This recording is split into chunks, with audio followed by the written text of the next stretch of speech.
My name's Alan Evans. I'm the founder and executive director of Helping Hands Reentry Outreach Centers, and I have my brother Wayne Evans here with me today. We reunited in 2014 after not talking for 15 or 20 years. Once we got back in the same room, it was like we had never left. I spent most of my life homeless. Getting arrested became getting rescued. An officer got me into a small home in Seaside. I got a job, I got my identification, and I went back to him and said, I want to start an organization that helps people.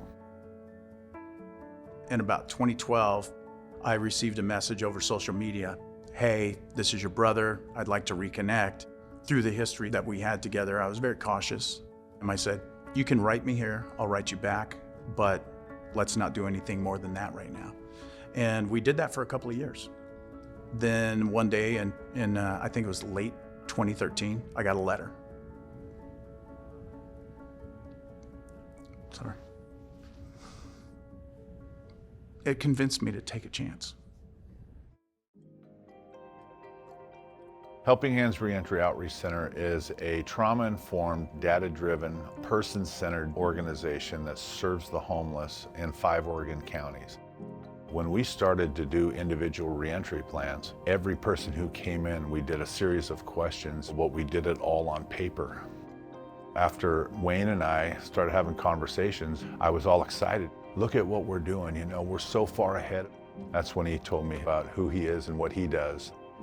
Being a data guy and being a process guy, that's what I've done for the last 30 years. I started thinking about, if now we're going to turn this into actionable data, how would I do it? What we're looking at here is what we call the IRP Ops dashboard. One thing that goes along with this is the ability to have a roadmap.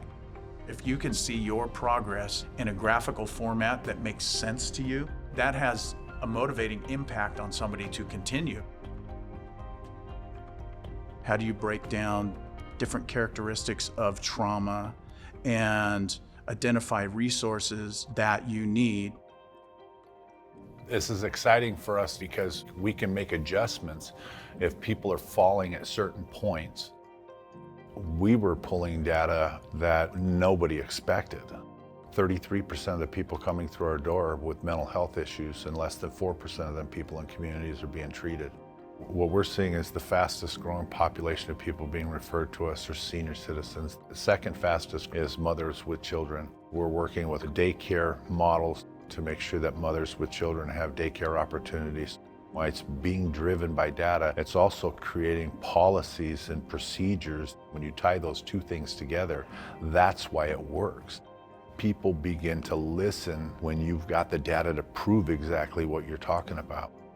It's given us the ability to work at the state level with legislators to watch the successes happen. It's pretty amazing.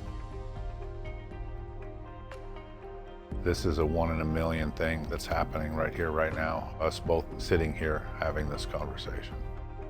If you had asked me 10 years ago if I thought this would ever happen, I don't even think I would have answered the question. It just never ever thought it would ever happen.